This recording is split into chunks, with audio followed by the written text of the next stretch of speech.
Bonjour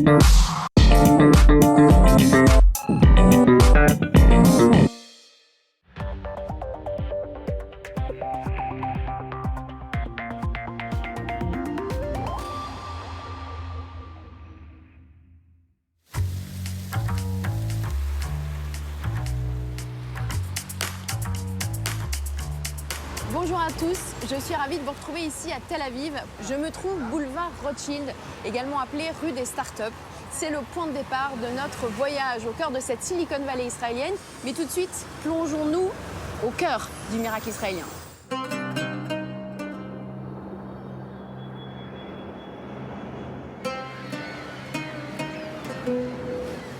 « 22 000 km², plus petit que le Belize. À peine plus vaste que les îles Fidji, Israël est un minuscule territoire, un morceau de désert, sans ressources naturelles, meurtri par les conflits sans fin. Et pourtant, en quelques décennies, ce pays de 8 millions d'habitants est devenu une vitrine de l'innovation et de la haute technologie. Une pépinière à start-up au point de constituer l'un des écosystèmes les plus performants du monde. Alors, quels sont les ressorts et la recette de ce miracle israélien? Shemi Peres est à la tête de Pitango, le plus important fonds de capital risque du pays. Dès le début, les Israéliens ont dû innover dans les technologies pour compenser les déficiences et les inconvénients de leur territoire. Il fallait assurer la sécurité dans un pays entouré d'ennemis, faire pousser du blé sur une terre hostile, trouver de l'eau en plein désert. C'est grâce à sa capacité d'innovation qu'Israël a réussi à créer quelque chose à partir de rien.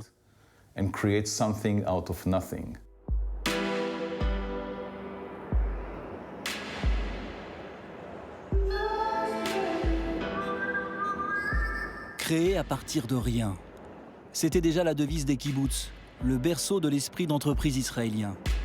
Le ciment du peuple juif, après 2000 ans d'exil. Ces fameuses fermes innovantes attiraient alors les intellectuels et les meilleurs cerveaux du pays. Ils ont très vite utilisé les technologies modernes pour transformer le désert en jardin. Près de Nazareth, nous avons rencontré Doron Gal, cofondateur de Kaïma, une start-up agricole qui développe de nouvelles cultures durables et cherche à accroître les rendements, avec en héritage l'esprit des kibboutz. Les kibboutz ont attiré les élites du pays. Des professeurs, des avocats, des docteurs ont quitté le confort de la vie urbaine pour aller dans les kibboutz, prendre leur pelle et travailler la terre, alors qu'ils n'y connaissaient rien. Parce qu'ils voulaient eux aussi être des pionniers? Oui. Les premiers kibbutzniks, les personnes qui sont arrivées ici pour créer des kibbutz, ont fui les pogroms de Russie avec un esprit pionnier. C'est-à-dire on va défricher, on va faire couler le lait, le miel. Il n'y avait rien, le désert.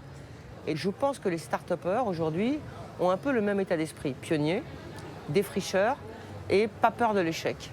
C'est tout à fait le même esprit que les pionniers du kibbutz au début. Cette confiance en soi, cette capacité à surmonter l'échec dont parle Roselyne Khalifa, observatrice de la société israélienne, tout cela fait partie intégrante de la culture du pays. On appelle même cela la chutzpah, le culot, l'audace qui caractérise cet état d'esprit particulier, si propre à Israël. Pour en parler, nous avons été reçus par Yossi Vardi, une star ici. Il est considéré comme le père de la high-tech israélienne. Le succès de la high-tech israélienne a des explications sociales, culturelles, intellectuelles et même spirituelles. Ce n'est pas une question d'argent, ce n'est pas une question de technologie, ce n'est pas une question de service militaire. Tous ces éléments sont importants, certes, mais ce qui compte surtout, c'est l'état d'esprit de ces entrepreneurs qui tentent leur chance et qui parfois réussissent. Et cette envie de succès, de réussite, qui la suscite, qui la transmet? Eh bien non, nous ne sommes pas dans la caricature, mais pour Roselyne Khalifa, tout s'explique par la mère juive. Au sein de la famille juive, on voit émerger la mère juive. Et j'aime beaucoup la citation de Yossi Vardi. Tant que l'enfant n'a pas créé une start-up, il reste un fœtus. C'est-à-dire qu'une mère juive a toujours confiance, va soutenir son enfant jusqu'au bout, Et je dirais être là pour donner les tartines le matin, c'est avance, mon fils, n'aie pas peur. Le truc qui peut revenir, c'est essaye d'être le meilleur. Alors il y en a qui disent sois le meilleur, d'autres qui diraient essaye d'être le meilleur. Ça dépend de la mère.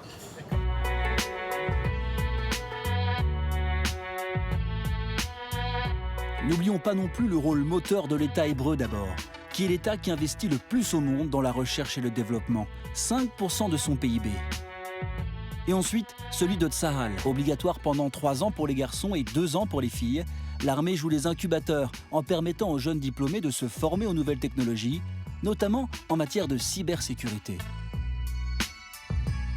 Le résultat est là. Israël peut se prévaloir de compter une start-up pour 1500 habitants environ. Le plus fort ratio au monde et la plus grande concentration d'ingénieurs, devant des pays comme le Japon, le Royaume-Uni ou la France.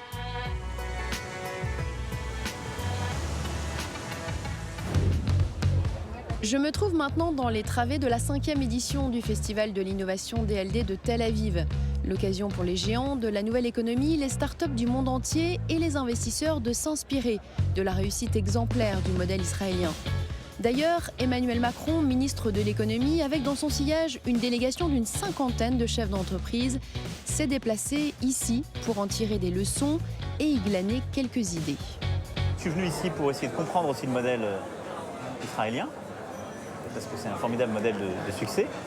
Je retiens que quand on construit un écosystème avec de l'innovation, de l'entrepreneuriat et du financement, de manière très libre, très décomplexée, ça va beaucoup plus vite, on arrive à devenir beaucoup plus fort. Et j'ai 2 éléments culturels que je retiens. Le premier, c'est que c'est un pays où on prend beaucoup de risques, sans doute à cause du contexte géopolitique.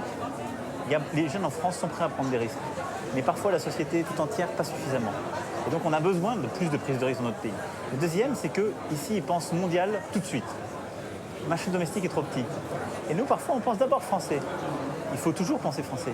Mais penser tout de suite au niveau mondial, c'est formidablement important. Donc prendre plus de risques et penser mondial. Donc ce modèle israélien dont vous venez de parler, il est selon vous exportable en France ?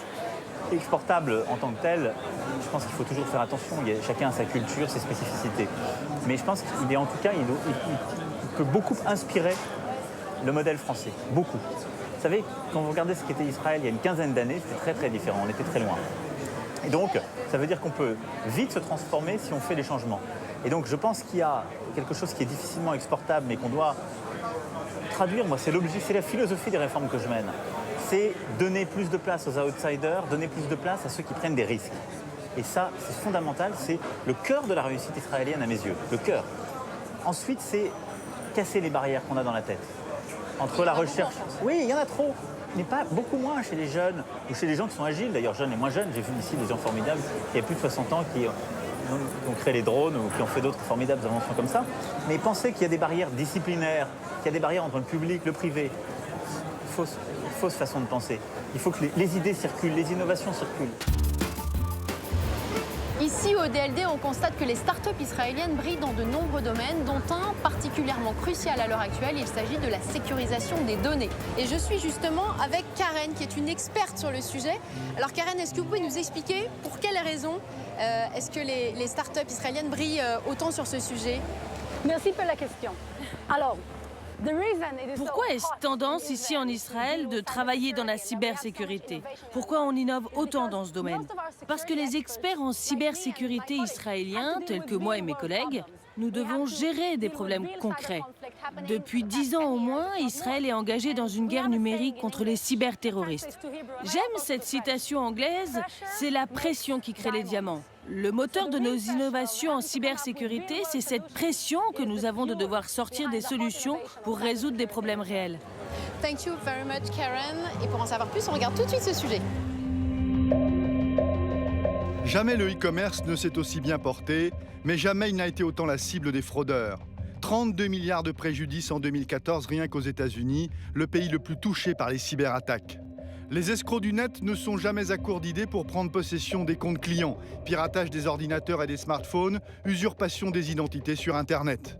Devant l'ampleur de la menace, le secteur bancaire est mobilisé. Le maillon faible, ces applications pour consulter les comptes qui se multiplient et qui sont devenues la nouvelle cible des mafias. Il suffit de les pirater pour siphonner les comptes. Alors dans ces conditions, pour se protéger, banques et acteurs du e-commerce se tournent vers le pays de la cybersécurité, Israël. Retenez ce chiffre incroyable, une start-up sur 4 dans le monde qui a levé des fonds dans la cybersécurité est basée du côté de Tel Aviv. Toutes rivalisent d'innovations incroyables pour contrecarrer les attaques des pirates de la toile. Notre enquête nous a permis d'en identifier une particulièrement performante, BioCatch. Fondée en 2010, elle a levé 12 millions de dollars et a déjà monté une antenne à Boston, preuve de l'intérêt qu'elle suscite à travers le monde. D'ailleurs, BioCatch a été approché entre autres par Chase, Bank of America et Wells Fargo. Pour traquer les hackers, BioCatch s'appuie bien sûr sur les dernières technologies, mais plus étonnant, elle fait appel à l'intelligence artificielle. Son système est capable d'analyser, de comprendre comment chaque individu manipule son smartphone ou son ordinateur. Vous allez tout savoir avec Ron Moritz, le patron de cette pépite. Nous comprenons le fonctionnement du cerveau, de la partie cognitive du cerveau. Et nous faisons le lien avec votre comportement physiologique, c'est-à-dire avec les gestes que vous faites. Quand j'utilise mon smartphone, comme je suis gaucher, je le mets dans ma main droite. L'angle avec lequel j'oriente mon téléphone, la pression que j'applique avec les doigts de ma main gauche, la façon dont j'utilise l'appareil, toutes ces données sont mesurables et similaires d'une session à l'autre. BioCatch ne s'adresse pas aux utilisateurs, mais aux banques et aux sociétés de e-commerce. Cette technologie est intégrée dans leurs applications et dans leurs sites de vente en ligne pour les protéger contre les fraudes. Nous opérons une authentification en continu des transactions. En fait, tout au long de la session de l'internaute, nous analysons son comportement. Si la personne change, nous le voyons tout de suite.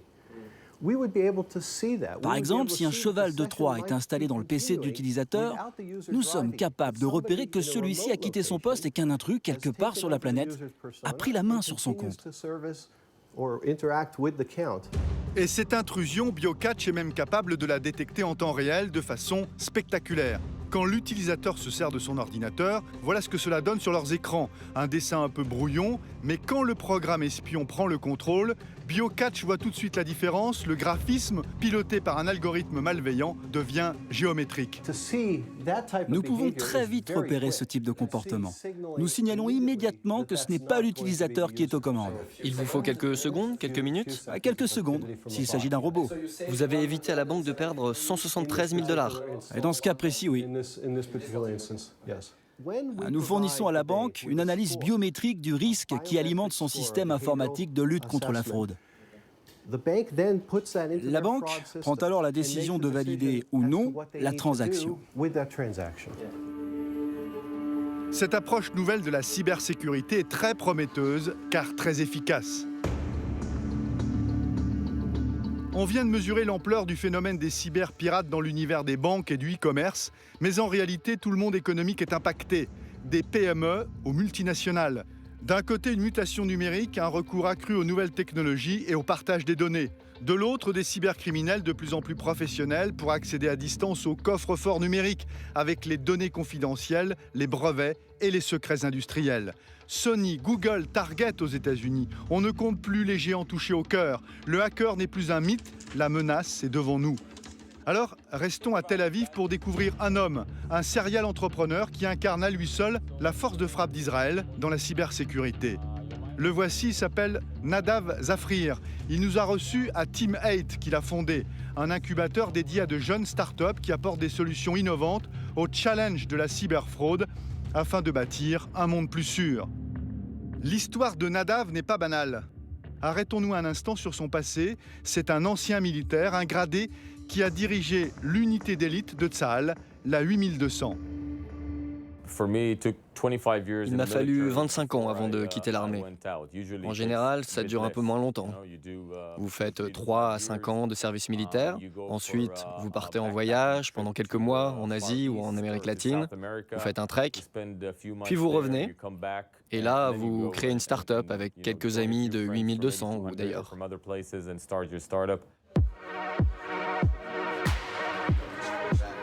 En sortant de l'armée, qui est selon lui la meilleure école pour les entrepreneurs, Nadav a donc décidé de faire fructifier son expertise en cyberdéfense, un double défi.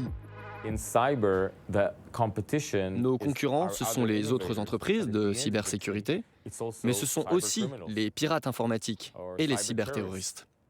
Et au passage, ces gens-là sont aussi intelligents, aussi courageux et aussi innovants que nous. C'est très rentable d'être un cybercriminel en 2015.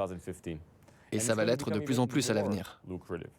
Dans son incubateur, il a couvé Illusive Networks et facilité son démarrage l'an dernier en investissant 5 millions de dollars dans cette start-up qui a pour ambition de sauver les entreprises face à la menace grandissante des cyberattaques avec une approche innovante, se mettre à la place des hackers. Shlomo Touboul est le PDG de Illusive Networks. On ne s'intéresse pas au malware, aux virus, aux programmes malicieux, mais aux gens qui sont derrière les attaques. On essaye de se mettre à leur place. Et derrière chaque hacker, il y a un être humain avec ses faiblesses. Le mot d'ordre, leur rendre la vie impossible. Comment ? En les piégeant avec des leurres.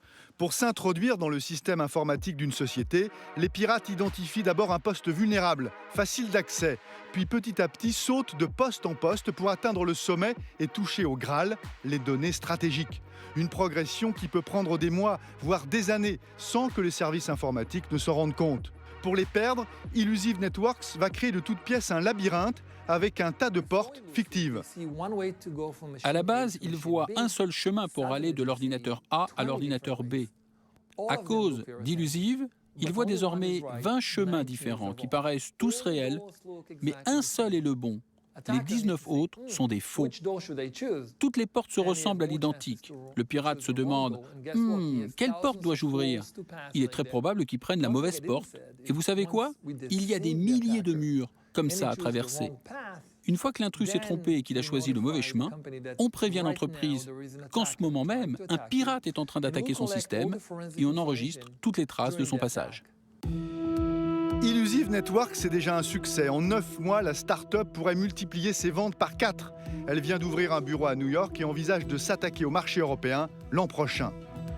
Ces insolentes réussites de la Silicon Valley israélienne en matière de cybersécurité ont convaincu l'État hébreu de bâtir en plein désert de Negev, sur la commune de Be'er Sheva, une cybercapitale. Un projet pharaonique d'1 milliard de dollars sous la forme d'un gigantesque parc technologique regroupant des grands groupes, des start-up, des investisseurs, des centres de recherche et même des experts militaires. Cette oasis high-tech est encore en chantier. À terme, elle comptera une vingtaine d'immeubles contre 3 aujourd'hui.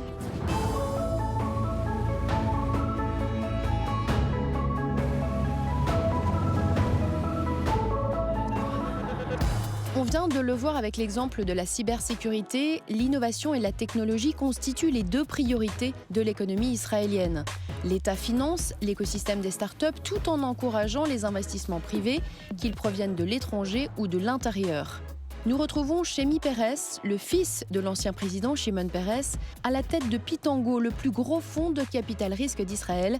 Il connaît bien l'écosystème et il vante cette jeune génération de chefs d'entreprise, des entrepreneurs innés, nourris au biberon de l'esprit digital. D'abord, je pense qu'ils sont audacieux et tenaces. Beaucoup d'entre eux arrivent à réfléchir en dehors de la boîte. La raison est simple. Israël est une toute petite boîte. Alors il faut bien regarder au-delà. Du coup, les jeunes générations créent des startups. Ils créent leurs propres jobs. Aujourd'hui, un jeune Israélien ou une jeune Israélienne a 3 possibilités. Travailler dans une université, se faire recruter dans une entreprise ou créer sa propre boîte. Les mentalités ont beaucoup changé ces 20 dernières années. Vous avez créé Pitango il y a 22 ans. Est-ce que vous ressentez une énergie particulière en Israël actuellement ? Il y a une énergie énorme. Depuis quand ? 1 an, 2 ans, 3 ans ? Cela n'arrête pas de se développer. Vous pouvez sentir l'enthousiasme qui règne ici. Notre courbe d'apprentissage est en train de s'élever très vite. Vous m'avez interrogé sur les entrepreneurs israéliens. Il y a quelque chose de nouveau chez eux. Dans le passé, leur obsession était de vendre leur start-up dès que leur technologie était aboutie. En effet, c'est très dur de construire une entreprise mondiale dans un petit pays comme Israël. Mais avec le temps, on voit qu'Internet est en train de lever certains obstacles. La distance, la langue, la culture. Auparavant, les entrepreneurs israéliens cédaient leur technologie à des multinationales qui les commercialisaient. Et bien de plus en plus, les start-upers aujourd'hui s'adressent directement au client final. C'est un vrai changement. Le succès d'une entreprise ne se mesure plus au montant de son rachat. Les fondateurs veulent voir leur boîte continuer à grandir. Et de plus en plus d'investisseurs étrangers viennent financer cette croissance. Jusqu'en 2008, le niveau d'investissement dans les jeunes pousses était d'environ 2 milliards de dollars par an. Le gros du marché était focalisé sur les rachats d'entreprises. Après 2008, le montant a doublé à environ 4 milliards de dollars par an. Et désormais, l'essentiel des fonds finance la croissance des startups. Le monde est en train de découvrir que les entrepreneurs israéliens peuvent très bien construire des entreprises internationales, les gérer et les faire grandir.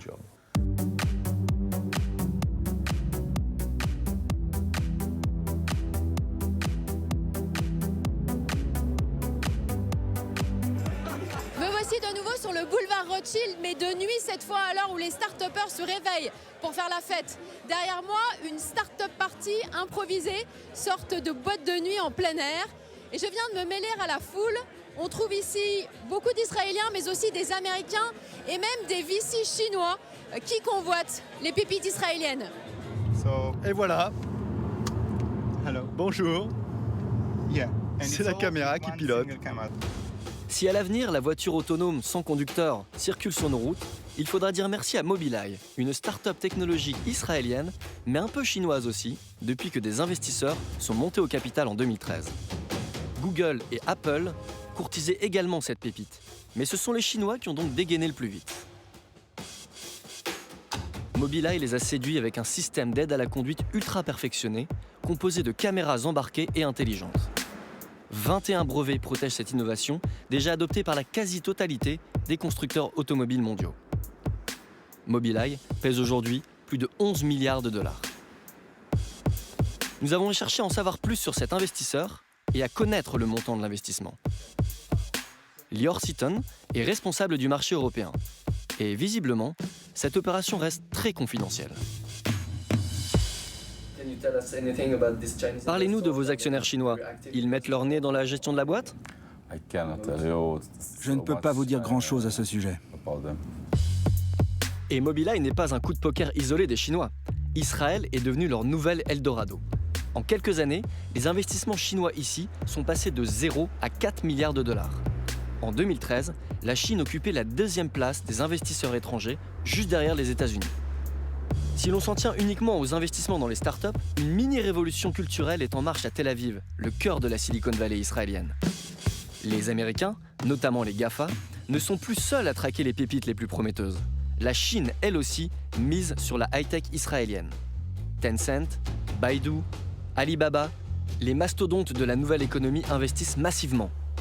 En 2015, sur les 4 milliards de dollars d'investissement prévus dans les startups israéliennes, 500 millions seront le fait d'investisseurs chinois. Ils ne visent donc pas seulement les entreprises à plusieurs milliards de dollars comme Mobileye. L'histoire que nous allons vous raconter le prouve.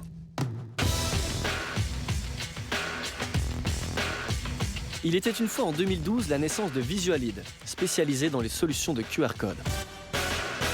4 ans plus tard, elle compte déjà 500 000 clients à travers le monde. Il faut dire que Visualid a révolutionné le classique QR code, comme nous l'explique son PDG, Nevo Alva.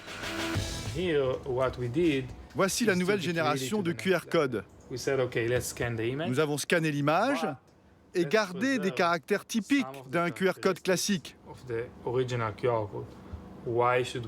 L'utilisateur qui voit ces symboles comprend qu'il s'agit d'un QR code et qu'il peut donc interagir avec l'image. Et qui a craqué pour cette jeune pousse à la pointe de la technologie ? Eh bien Alibaba, le numéro 1 chinois du e-commerce, a investi au début de l'année 5 millions de dollars dans la start-up. Elle qui jusque-là n'avait levé que 2 millions. Avec ce rapprochement, Visualid, qui dispose déjà de bureaux en Chine, a fourni sa technologie et ses brevets à Alibaba. Le géant en fait profiter tout son écosystème de commerce en ligne. Cette collaboration ouvre à la start-up un marché potentiel de 500 millions d'utilisateurs sur mobile. Or, les mobinotes chinois sont les plus grands consommateurs de QR code au monde. Aujourd'hui, Visualid a donc changé de dimension, mais compte bien garder son indépendance. Visualid est devenu une filiale d'Alibaba ? Non, nous sommes une entreprise indépendante. Mais nous avons une relation privilégiée avec Alibaba, qui était au départ une start-up et qui est devenue un mastodonte. Avec la base de clients d'Alibaba, nous disposons d'une énorme force de distribution pour notre technologie. Nos atouts, combinés aux leurs, créent un potentiel de développement très important.